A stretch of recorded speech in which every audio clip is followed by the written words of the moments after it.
Elvis Presley thought he could control every part of his public image, until one late summer night in 1974, when he broke protocol and dialed Priscilla live on air during a sold-out show. The crowd expected a sweet moment. Instead, her response nearly stopped him mid-song. Las Vegas Hilton, August 23, 1974. The red marquee buzzed against the warm desert night, glowing over a river of fans flooding into the main showroom. Inside, more than 4,200 people packed the hall shoulder to shoulder, humming with the strange energy that always seemed to follow Elvis Presley. The air tasted like cigarette smoke, perfume, and velvet heat from the stage lights. The orchestra tuned. A guitar rumbled. Someone in the back whispered, "He looks different tonight." And they were right. Elvis stepped on stage with a confidence that looked real, but his eyes told another story. He rolled quickly through CC Rider, then I Got a Woman, his voice smooth but restless. Every few seconds, he flicked his gaze toward the wings. Not toward the band. Not toward the crowd. Toward the dark corner where the house phone rested. Backup singer Kathy Westmoreland later said she'd never seen him look so distracted. Like a man carrying a secret he wasn't ready to say out loud. A strange tension floated over the room.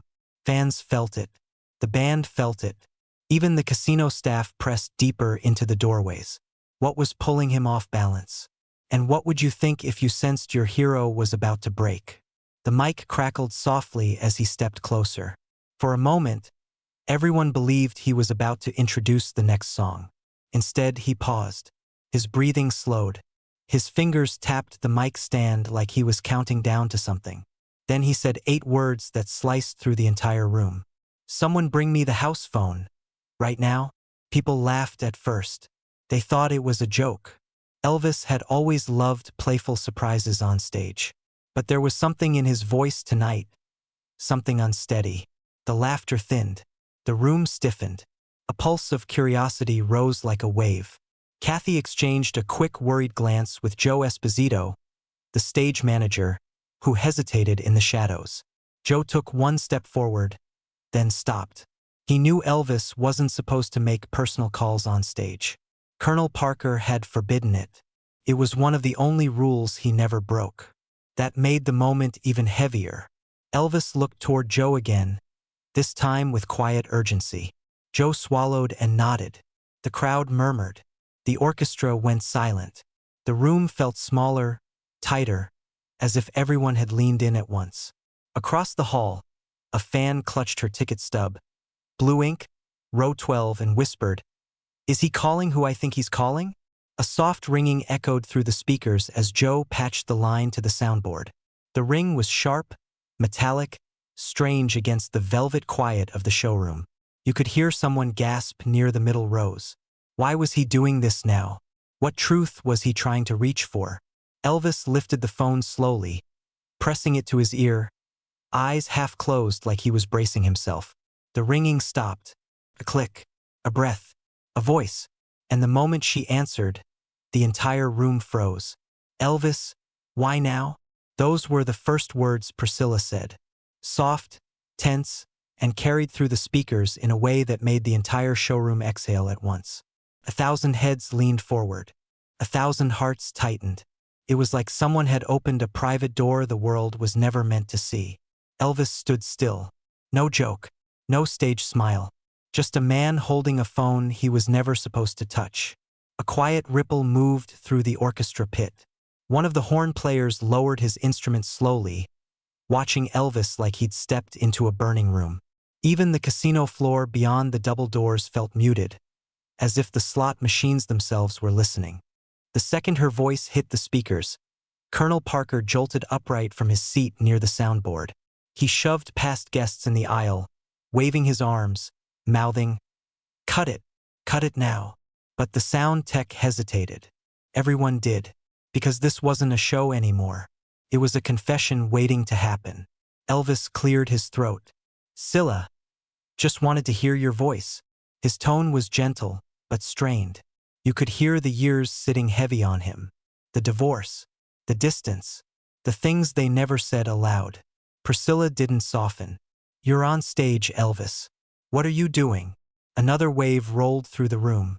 Fans exchanged glances, unsure whether they should be thrilled or frightened. This was the king, but he suddenly looked breakable. Human, almost fragile beneath the bright Hilton spotlight. What would you have felt, hearing a private life suddenly unfold in front of thousands? Joe Esposito stood frozen behind the curtain, hands gripping the edge. He knew this was the line Elvis was never supposed to cross. He also knew Elvis wouldn't have done it without a reason. The crowd went silent again. You could hear silverware clinking in the far-off restaurant corridor. You could hear someone whisper, "This can't be real." Priscilla repeated, quieter this time, "Why now?" Elvis let out a breath. "Because I should have said a lot of things sooner." Priscilla didn't answer right away. You could almost picture her sitting in a quiet room somewhere in Los Angeles, staring at the phone, unsure whether to hang up or listen. Maybe she felt the weight of the moment too. Maybe she knew this wasn't about romance. It was about truth, about something left undone. Then came the moment no one expected. "Elvis," she said, her voice trembling just enough for the audience to hear. "You can't keep running from everything." A soft gasp rippled across the crowd. Someone dropped a program. A woman near the front clutched her husband's arm.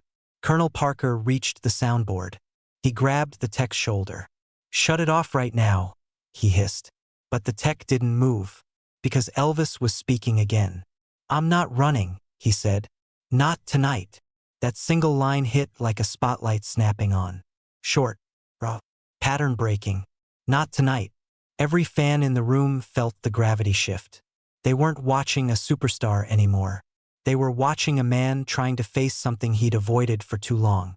What would you do if the person who knew every part of you suddenly asked for honesty in front of thousands? The room held its breath for the next words. Then Priscilla asked something that made the entire hall freeze. "Do you want to tell them the truth?" Everything stopped. "Do you want to tell them the truth?" Priscilla's words echoed through the showroom like a crack of thunder. The crowd stiffened all at once. You could feel the pulse of fear, excitement, and disbelief sweep through the room. Even people in the very back rows, barely able to see the stage, leaned forward as if the air itself had grabbed them by the collar. Elvis didn't move. He didn't blink. He just stared at the floor like the truth she mentioned was lying somewhere at his feet. The orchestra didn't dare play. The stage lights hummed. A single cough from the balcony echoed like a gunshot. What truth was she talking about? And why did Elvis look like he already knew? Colonel Parker froze halfway down the aisle, hand still gripping the shoulder of the helpless sound technician. His face was pale under the showroom bulbs. He had fought for years to keep Elvis's personal life separate from the stage. The brand was everything. The illusion needed to stay clean. But tonight, Elvis was tearing the curtain down himself. He swallowed hard. "Scylla, they don't need to hear all that." Priscilla's voice came through the speakers calmer now, almost sad. "Maybe they do." A woman in the fourth row covered her mouth. A man whispered, "Is this about their daughter?" Someone else whispered, "No, this is something bigger." The room felt like a church waiting for a confession. Elvis turned away from the audience. His shoulders tensed. His voice, usually so smooth, cracked just slightly as he spoke again.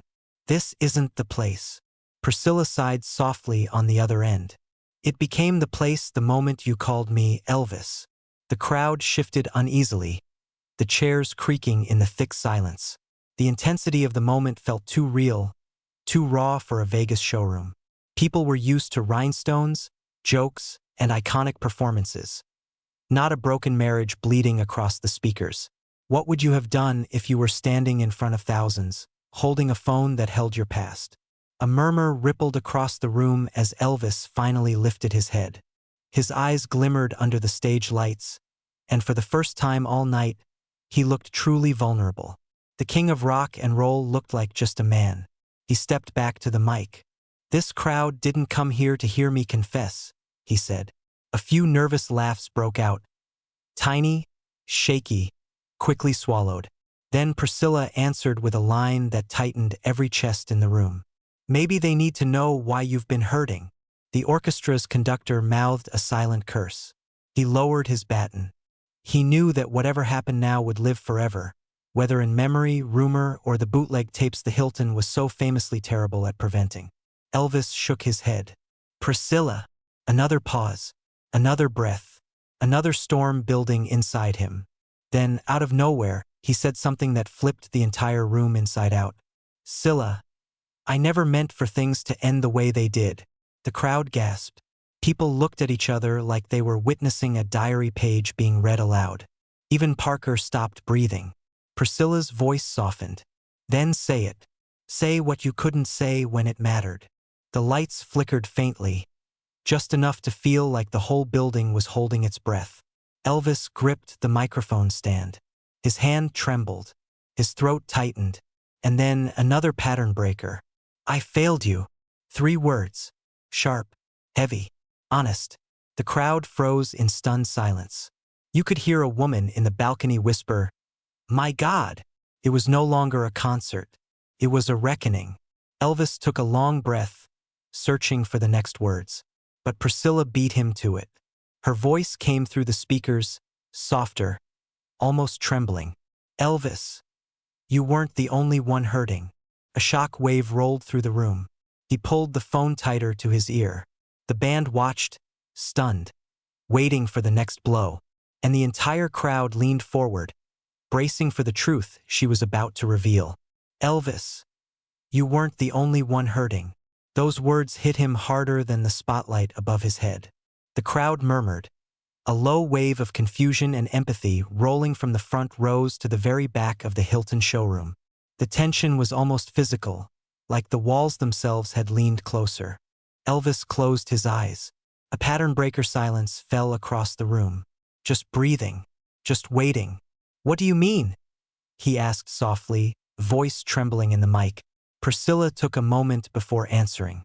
You could hear her swallow, the tiny click traveling through the speakers. You think you were the only one losing pieces of yourself back then? Elvis, I was breaking too. A hush swept over the room. Thick, emotional, cinematic. You could practically hear hearts cracking open. Someone in the balcony whispered, "This is too real." Someone else whispered, "Let them talk." A warm hum from the guitar amps filled the silence behind Elvis. He stepped away from the mic, running a hand slowly across his forehead, pushing back the sweat and the memories. His rings glinted under the hot lights, tiny flashes of broken promises. For a moment he wasn't the king. He was a man trying to face the past. What was I supposed to do? Elvis asked. I was on the road every day, Scylla. I didn't know how to choose. Priscilla breathed out, shaky and honest. You could have chosen us sometimes. Another wave of gasps. Kathy Westmoreland put her hand over her chest backstage, eyes wide. Joe Esposito shook his head like he couldn't believe what he was hearing. This wasn't show business. This was surgery. Elvis turned his back to the crowd again, gripping the edge of the piano for support. A small scarf, a fan had tossed it earlier, hung off the corner. He stared at it like it was a relic from another lifetime. What would you have done? He asked quietly. If the whole world wanted something from you every minute, a reflective question slipped through the room. What would anyone do? Priscilla didn't answer immediately. When she finally spoke, her voice was steadier, clearer, almost forgiving. Elvis, I never hated you for being who you were. I just wanted you to be honest. With me. With yourself. Short bursts began to hit like drumbeats. He froze. The crowd froze. The whole world froze. Honest. With himself. 3 words he'd avoided for years. The mic hissed gently as Elvis stepped forward again. His voice cracked. Not from nerves, but from something deeper. I was afraid, he said. The crowd inhaled all at once. A man in row 8 whispered, "This is the real Elvis." People clutched their ticket stubs like artifacts. Priscilla softened. Afraid of what? Afraid you'd walk away, he said. A beat. Then quieter. Afraid I wasn't enough. Another shock wave. Someone in the balcony cried. Someone near the front covered her mouth with both hands. This was not the legend the world knew. This was the man behind the rhinestones and power chords. Priscilla's voice dropped to a near whisper. Elvis, you were always enough. You just didn't believe it. He shut his eyes.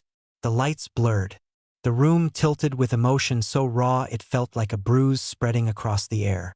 A tiny part of the crowd began to clap.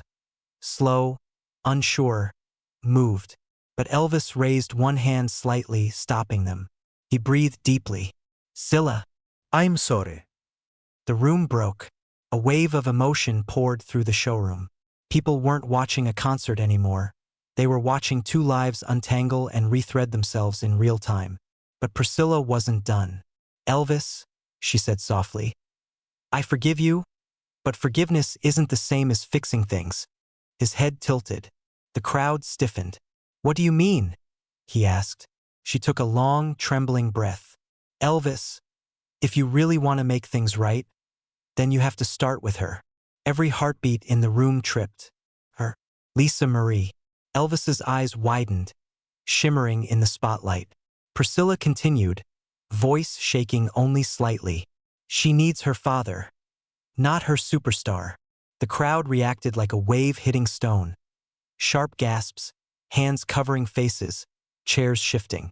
Elvis stepped back, stunned, the phone trembling in his hand. Everything in the room held still. And then he whispered the only word that fit. Lisa. For a long moment, Elvis couldn't speak. The word Lisa hung in the air like a fragile note, trembling above 4,000 silent hearts. Even the casino hallway outside seemed to go quiet, as if the entire building was listening in. He pressed the phone tighter to his ear.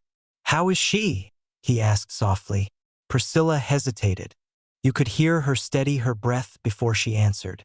She asks about you, more than you think. The crowd felt that line like a punch. A murmur swept through the seats, soft, emotional, unstoppable. People weren't just watching anymore. They were remembering their own broken moments, their own regrets.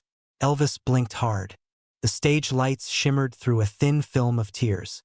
I never wanted her to feel forgotten, he whispered. A man in the balcony swallowed loudly. A woman near the front wiped her eyes with a crumpled Hilton napkin. Priscilla's voice warmed, soft but firm. I know you didn't, but Elvis, she doesn't want your songs. She wants your time. Time. The one thing he never had enough of. The orchestra players exchanged glances. Some looked down at their instruments, suddenly aware of how small music felt compared to this. Even Kathy Westmoreland, usually composed, brushed a tear off her cheek backstage. Elvis let out a shaky breath. I've been trying, Scylla. I really have. I know, she said. But trying isn't the same as being there. Another wave swept across the crowd. People nodded silently, recognizing the truth of it. Elvis stepped away from the mic again. His shadow stretched across the stage floor like a man split in two, the performer and the father, the legend and the human, the diamond and the bruise. He lifted the phone. His voice steadied. Tell her I love her. Tell her that right now. Even if she's asleep. Priscilla's breath caught. She'll hear it in the morning. Short burst. Sharp emotional hit. Simple. Perfect. The crowd exhaled as if they had been holding their breath for minutes. A few clapped gently, but the moment was too fragile for applause to grow. It felt sacred, like someone had placed a real heart in the middle of the stage. Elvis wiped his face with the back of his hand. The gold ring on his finger glimmered, a tiny reminder of vows and years and the little girl caught between them. Scylla, he said, I'm sorry for the things I missed, for the birthdays, the quiet mornings, for letting the world take pieces of me that should have gone to you too. Priscilla's voice softened again. I know, Elvis, and I'm not angry. I'm just tired of watching you blame yourself. The room shivered with emotion. Fans looked at each other, unsure how to process the intimacy unfolding before them. What would you have done if you saw your idol breaking open like this? Elvis lifted his head, breathing in deeply. Something in him shifted, something small but unmistakable. The raw edge in his voice softened, replaced by something tender. I don't want to lose them, he said.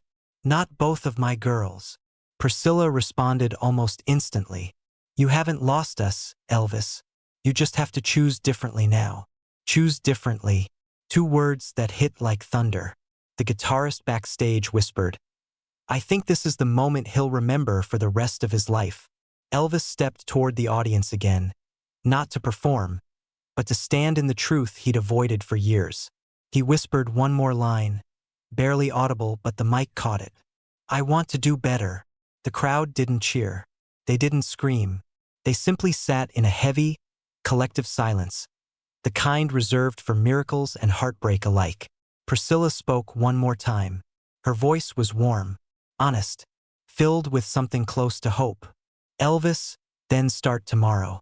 Be there, not as a star, as her dad. A single tear rolled down Elvis's cheek, catching the spotlight like a tiny diamond. And then, the line clicked. The call ended. But the transformation had just begun. When the line went dead, the entire room stayed silent. Not because the moment was over, but because everyone could feel that something inside Elvis Presley had shifted forever. Even the air seemed different, like the whole Hilton showroom had inhaled at once and forgotten how to breathe. Elvis lowered the phone slowly. His hand was still trembling. He didn't speak right away. He didn't joke to lighten the tension. He didn't slip back into the performer role he knew so well. For the first time all night, he let the quiet sit. For 1,000 people stared at him. No screams, no cheers, just a deep, shared understanding. They hadn't just watched a concert. They'd witnessed a man open a wound and try to stitch it closed in front of strangers. A fan in row 7 later wrote in her diary, it felt like watching the king turn into a father again. Elvis finally lifted his head.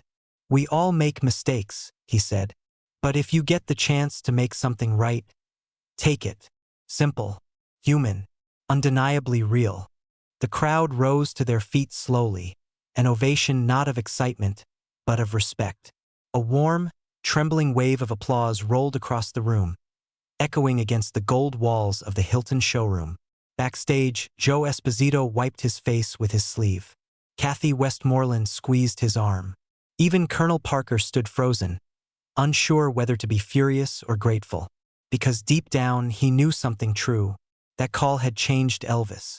Over the next months, the ripple effect became impossible to ignore. Elvis rearranged rehearsal schedules. He carved out weekends. He flew to Los Angeles more often just to sit with his daughter, even if it meant missing a night of rest. There's a photo, still kept inside the Graceland archive, of Elvis, Priscilla, and Lisa Marie at the kitchen table in early 1975. Smiling, not posing, just being a family for one quiet moment. Archivists labeled it Reconciliation Morning. And it began that night, with one phone call, one truth, one choice. Fans whispered about it for years. A few even claimed they heard a faint recording of the call captured by accident on a fan's clunky cassette deck.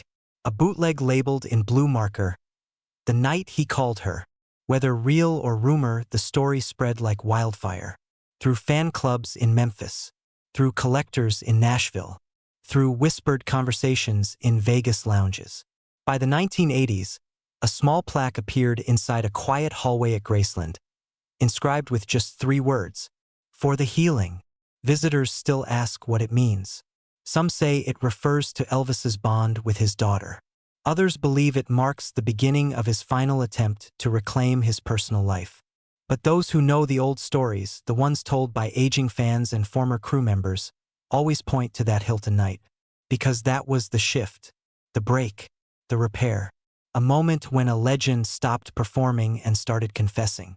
And no matter how many years pass, that call still echoes, soft, cracked, and unforgettable.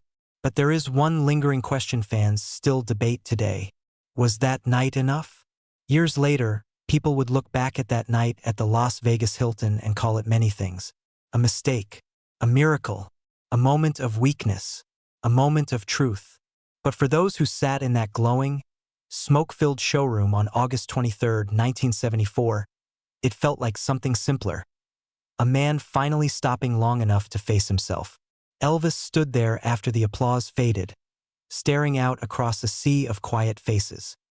He looked tired but lighter, like someone who had finally put down a burden he'd been carrying for too long. "We all want forgiveness," he said, "but sometimes you have to ask for it out loud." His voice shook just a little. People held their breath again.